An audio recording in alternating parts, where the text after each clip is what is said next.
नमस्कार। जो भी शिक्षक एनआईएस से डीएलएड के लिए एग्ज़ाम दे रहे हैं उनके लिए ये वीडियो काफ़ी इम्पोर्टेंट है, क्योंकि आपके एग्ज़ाम से पहले आपको ये सारी बातें जानना बहुत ज़रूरी है। तो इस वीडियो को आप पूरी तरीके से देखते रहिए। चलते हम आपको बताते हैं यहाँ पर एनआईएस की तरफ से क्या नोटिस भेजी गई है और क्या बातें यहाँ पर बताई गई है।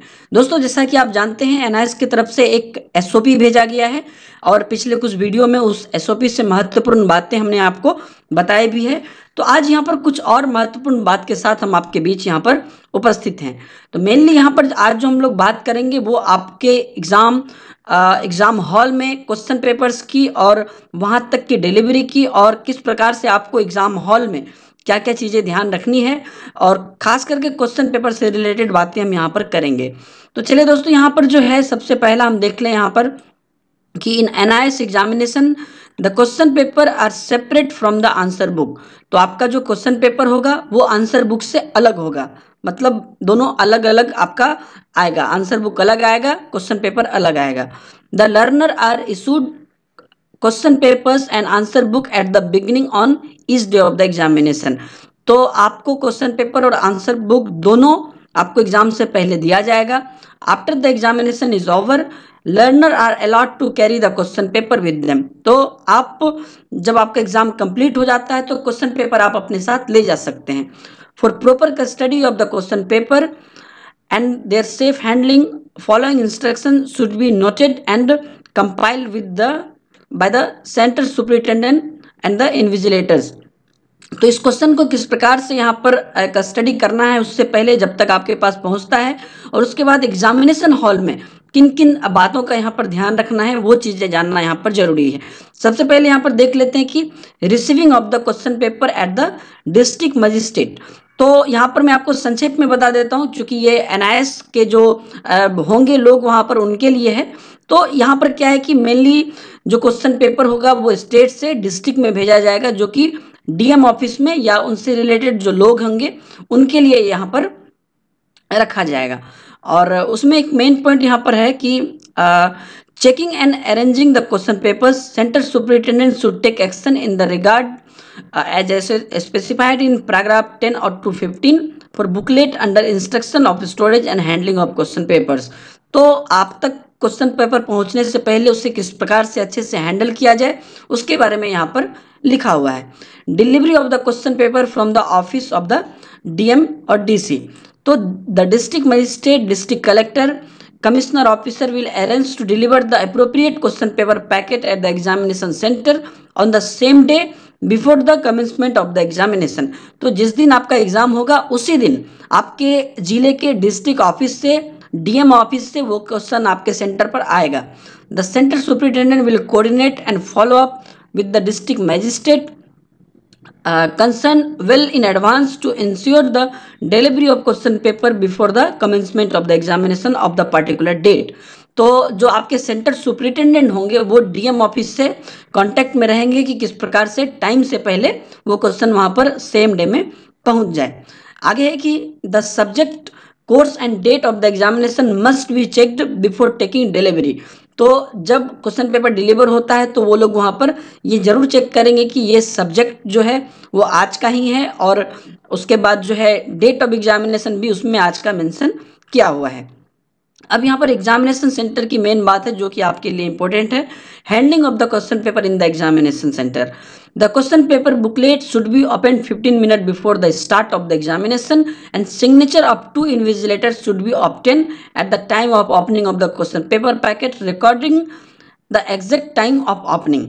तो यहाँ पर जब क्वेश्चन पेपर ओपन किया जाएगा वो समय 15 मिनट पहले, एग्ज़ाम के 15 मिनट पहले का होगा, और उसके टाइम पे वो रिकॉर्ड किया जाएगा कि ये जो क्वेश्चन पेपर ओपन हुआ है वो 15 मिनट पहले ही हुआ है। आगे है कि the question paper must be distributed at the precise time given in the date sheet. तो जो आपका डेट शीट में टाइम दिया हुआ है एग्जैक्ट उसी समय में क्वेश्चन पेपर को डिस्ट्रीब्यूशन करना है। In case there is a delay in the commencement of the examination on the particular day due to unfortunate circumstances the time lost in the process may be compensated. तो मान लीजिए कि अगर आपको वहाँ पर क्वेश्चन पेपर थोड़ा सा लेट से मिलता है तो उनको उतना टाइम आपको देना पड़ेगा बाद में, मान लीजिए कि स्टार्टिंग में, क्योंकि ये पहले भी कई एग्जाम में हो चुका है, स्टार्टिंग में अगर वो आपको 10, 15, 20 मिनट डिले कर देते हैं किसी वजह से, कुछ अनअवॉइडेबल सर्कमस्टांसेस हो सकता है जिसके कारण कि क्वेश्चन पेपर देने में डिले हुआ, तो आप लोग ये मेक श्योर रखें कि आपको बाद में उतना टाइम मिलता है। ऐसा ना कि क्वेश्चन लेट से मिला लेकिन क्वेश्चन आंसर बुक जो आपका लिया गया वो बिल्कुल टाइम पे ले लिया गया, तो इसमें आपका जो एग्जैक्ट टाइम रहेगा वो आपको नहीं मिल पाएगा। तो इन चीज़ों का आप लोग भी वहाँ पर ध्यान रखेंगे। अगला है कि the question paper are arranged in the order of set A, B and C in each packet. Therefore, while issuing the question paper to the invigilator, this order should not be distributed. Even if the learner is absent, the question paper should be kept on the seat allotted for him. After the permissible late arrival time is over, then learner does not turn up, the question paper can be collected. तो यहाँ पे कहा जा रहा है कि 3 section में question paper है, ए और बी और सी। तो जब क्वेश्चन पेपर बांटा जाएगा तो सबको क्वेश्चन पेपर बांटा जाएगा सारे डेस्क पे, इवन वहाँ पर जो लर्नर हैं, शिक्षार्थी आए हैं या नहीं आए हैं, दोनों केस में आपको क्वेश्चन पेपर सारे डेस्क पे रखा जाएगा ताकि वो उसका जो पैटर्न है वो ना बिगड़े। क्योंकि वो ये चाहते हैं क्या कि ऐसा ना हो कि मान लीजिए कि ए बी बांटा गया, उसके बाद कोई वहाँ पर नेक्स्ट नहीं आए तो सी जो है उसके बाद वाले को अगर दे दिया जाता है तो इसमें उनका पैटर्न बिगड़ जाएगा, तो वो एक ही पैटर्न को फॉलो करेंगे। अगर जो शिक्षार्थी हैं बाद तक नहीं आ पाए तो वो क्वेश्चन पेपर बाद से वहाँ से उठा लिया जाएगा, लेकिन जो इनका पैटर्न है वो सेम ही फॉलो करेंगे।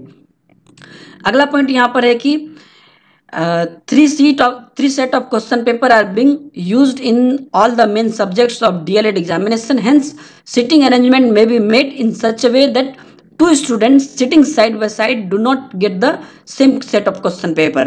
तो जैसा कि हमने आपको कल के वीडियो में बताया था, दिखाया था कि किस प्रकार से उनका सीटिंग अरेंजमेंट होगा, तो इस प्रकार से क्वेश्चन पेपर बांटा जाना है कि आसपास के लोगों को, आसपास के शिक्षार्थियों को सेम सेट का क्वेश्चन पेपर ना मिले। After distribution of the question paper, the learner should be instructed to write his roll number on the first page of question paper. तो जैसे ही आपको क्वेश्चन पेपर मिल जाता है, आपको रोल नंबर आपके क्वेश्चन पेपर पर लिखना है। The invigilator should sign in the space provided on the first page of question paper. आपके क्वेश्चन पेपर पर जो इन्विजिलेटर होंगे उनका भी साइन होगा। अगला पॉइंट है कि the centre superintendent should get the unused question paper collected, sealed and kept in his her safe custody till the examination for the paper is over.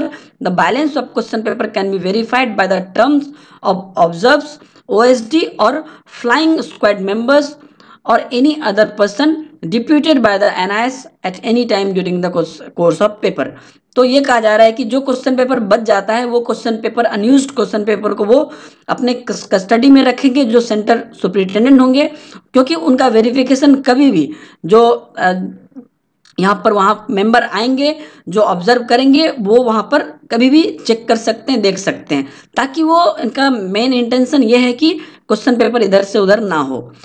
आगे है कि no learner should be allowed to leave the examination hall before the expiry of half of the time allotted for the particular examination. तो जितना भी समय आपको दिया गया है उसका जो आधा समय है तब तक आप एग्जामिनेशन हॉल नहीं छोड़ सकते हैं, उसके बाद ही आप एग्जामिनेशन हॉल छोड़ सकते हैं। इफ एनी मिसप्रिंट और other ambiguity in the question paper comes to notice of to the center superintendent, his or she should immediately draw the attention of the director NIS to it. In case any difference between English and Hindi version of the question paper is found, then the English version should be relied upon unless otherwise considered necessary. तो ये कहा जा रहा है कि अगर कोई question paper में यहाँ पर दिक्कत आती है, मतलब कि क्वेश्चन पेपर में मिसप्रिंट होता है या किसी प्रकार की प्रॉब्लम होती है, तो उसकी इन्फॉर्मेशन यहाँ पर तुरंत दी जाए। इवन अगर मान लीजिए कि दो लैंग्वेज में ऐसा हो कि इंग्लिश में कुछ और लिखा हुआ है, हिंदी में कुछ और लिखा हुआ है, वो भी अगर यहाँ पर आती है तो उसकी इन्फॉर्मेशन दी जाए। हालांकि इंग्लिश वर्जन को यहाँ पर जो है एक स्तंभ मान के काम किया जाएगा। अगला है कि all correspondence regarding handling of storage of the question paper packet will be made to the director. तो जो भी यहाँ पर चीज़ें जानी है क्वेश्चन पेपर पैकेज से रिलेटेड, वो चीज़ें यहाँ पर डायरेक्टर की तरफ से आप उनको नोटिस भी की जाएगी। उसके बाद आती है बात यहाँ पर सिटिंग प्लान की। तो दोस्तों सिटिंग प्लान के बारे में हमने आपको कल बताया था और यहाँ पर क्लियरली दिखाया था कि किस प्रकार से आप यहाँ पर सिटिंग प्लान होगा। जैसा कि अभी भी आपने नोटिस किया कि आसपास जो भी बैठे होंगे शिक्षार्थी उनको same set of question paper ना मिले, इसी प्रकार से वो यहाँ पर सीटिंग अरेंजमेंट करना चाह रहे हैं। तो मेनली बात दोस्तों यहाँ पर टोटली यही है कि आपका एग्ज़ाम किस प्रकार से जो है रिस्ट्रिक्टेड हो, किसी प्रकार की उसमें गलतियां ना हो, किसी प्रकार की चीटिंग ना हो। इसके लिए जो है एनआईएस पूरी तरीके से जो है लगा हुआ है और कोशिश कर रहा है कि अच्छे तरीके से ये सारा कुछ हो जाए। उम्मीद है कि आप लोगों की भी तैयारी अच्छी चल रही होगी और मेरा जो भी इम्पोर्टेंट इन्फॉर्मेशन आ रहा है वो बताने का मकसद यही है कि ताकि जब आप एग्ज़ाम हॉल में जाएं तो आपके लिए कुछ नया ना लगे कि कहाँ पर साइन करना है या कहाँ पर क्या लिखना है। एक एक चीज़ हम आपको एक एक करके बता रहे हैं।